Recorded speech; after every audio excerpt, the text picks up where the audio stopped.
The 5th of November is the night the UK sets itself on fire. It's amazing, it's brilliant, it's Bonfire Night. In today's video, you're going to improve your English conversational skills by joining Kerry and me at firework display.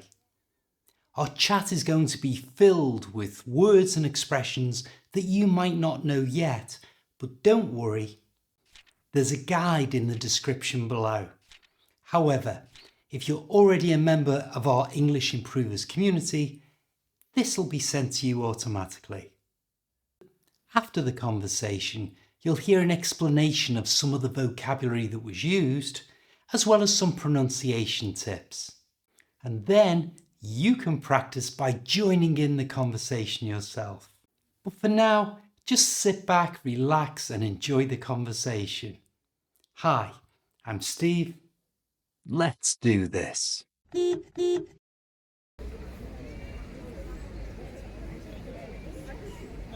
know, I reckon Bonfire Night might be my favourite night of the year. Really? More than your birthday or Christmas? I love the presents, obviously, but there's something about Bonfire Night that just makes me feel like a kid again. Do you remember years ago when we'd go to my uncle's and he'd build an enormous bonfire in his back garden? Oh crikey, yes. All the neighbours would bring their old broken furniture, just chuck it right on. I would make a guide too, remember? I do.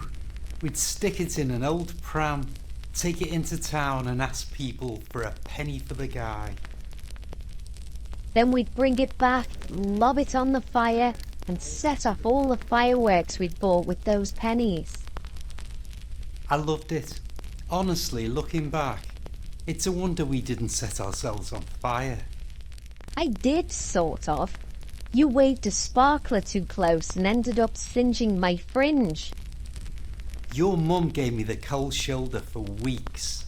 I'm pretty sure she thought I'd done it on purpose. She still brings it up.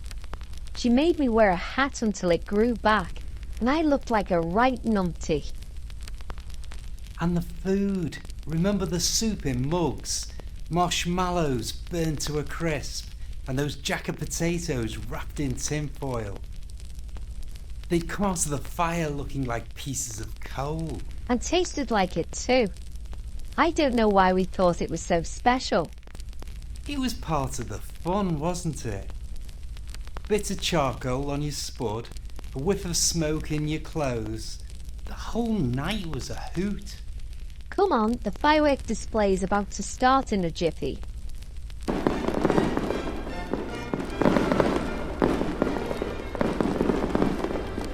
It's brilliant, the way they've synchronised the fireworks with the music. It's definitely fancier than lighting a few Roman candles with a box of matches. Too right. Are you warm enough? Toasty, thanks. You? Yes, all wrapped up. Snug as a bug in a rug. You know, I think I agree with you. This might be my favourite night of the year as well. Now let's spend a few minutes going through some of the words and expressions used in that conversation that you might not have heard before. First, you should know that Bonfire Night is a celebration of a failed attempt to blow up the Houses of Parliament in London hundreds of years ago. And across the UK on the 5th of November, we celebrate this by lighting fires, which we call bonfires, and burning models of Guy Fawkes, as well as setting off lots of fireworks. Before the models of Guy are burned, though, sometimes children take them into the towns and cities and shout, "Penny for the Guy," and people give them a small amount of money, which they spend on sweets and buying fireworks. At the bonfire, we heard Kerry use the word reckon. And this is another way of saying she thought or believed something to be true. In this case, it was the Bonfire Night was her favourite night of the year. Do we have time to call and see my mum? I reckon we will if we hurry. In the conversation, we heard the polite expression of shock or surprise, crikey.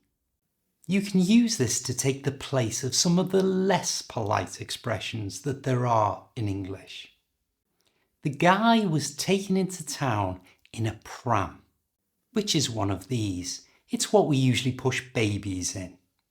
Its full title is perambulator, but no one says that. It's always just shortened down to pram. In the conversation, there were two words that were used to take the place of throw. One was lob and the other was chuck. Lob me some wood and I'll chuck it on the fire. We talked about setting off the fireworks. And to set off fireworks means to light them. A long time ago, I singed Kerry's fringe. And a fringe is this part of your hair. And to singe is to slightly burn something. Don't have the iron on too hot or you'll singe your shirt. Because I singed her hair, her mother gave me the cold shoulder, which is another way of saying she ignored me in an unfriendly way. She gave me the cold shoulder. Kerry said she looked like a numpty, which is a playful term for someone who acts or looks like a fool. Where are the tickets? Oh, I'm such a numpty, I've forgotten them. On bonfire night, we often eat jacket potatoes, or another word for potatoes is spuds. And these are baked with their peel on, and are often eaten with butter.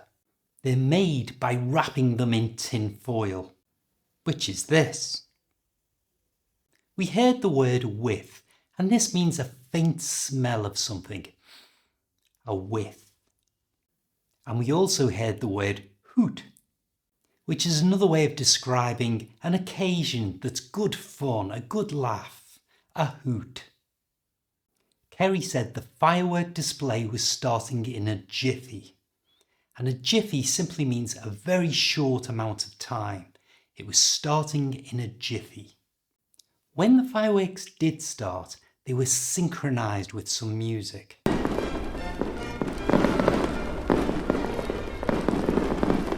In other words, the fireworks and the music both happened at the same time in a coordinated way. When she was asked if she was warm, Kerry replied that she was toasty, and she meant that she was warm and comfortable. She was toasty. It's lovely and toasty by the fire. I was toasty as well because I was wrapped up, which means I was dressed in warm clothes. And I used the idiom snug as a bug in a rug, which means very cosy, very comfortable. Next, improve your speaking skills by taking part in that conversation yourself. Your words will appear on the screen as you need them. For the best results, speak out loud.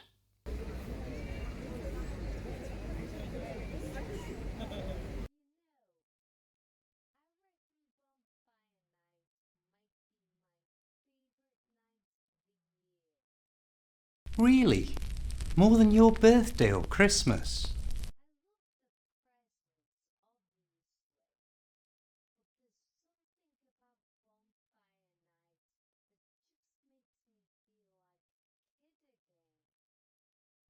Do you remember years ago when we'd go to my uncle's and he'd build an enormous bonfire in his back garden?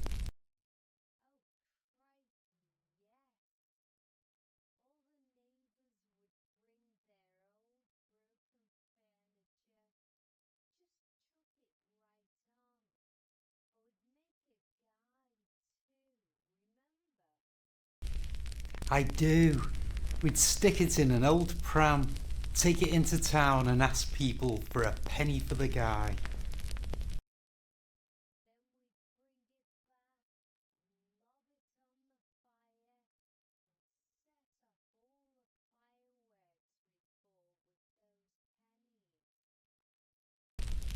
I loved it.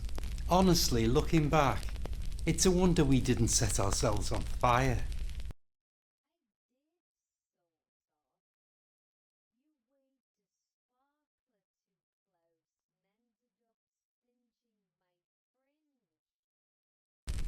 Your mum gave me the cold shoulder for weeks. I'm pretty sure she thought I'd done it on purpose.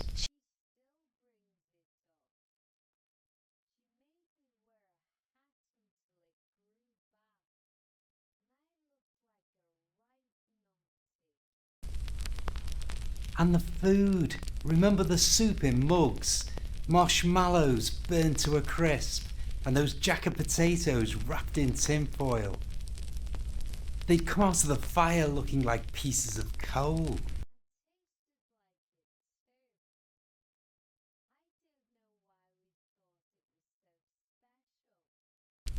It was part of the fun, wasn't it? Bit of charcoal on your spud, a whiff of smoke in your clothes. The whole night was a hoot.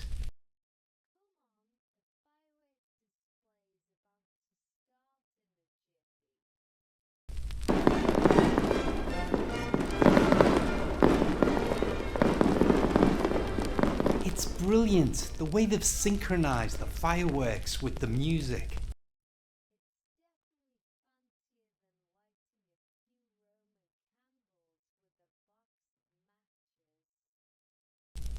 Too right. Are you warm enough? Yes, all wrapped up, snug as a bug in a rug. You know, I think I agree with you. This might be my favourite night of the year as well. Now don't be a numpty, click on this link for another great English lesson. I'll see you next time.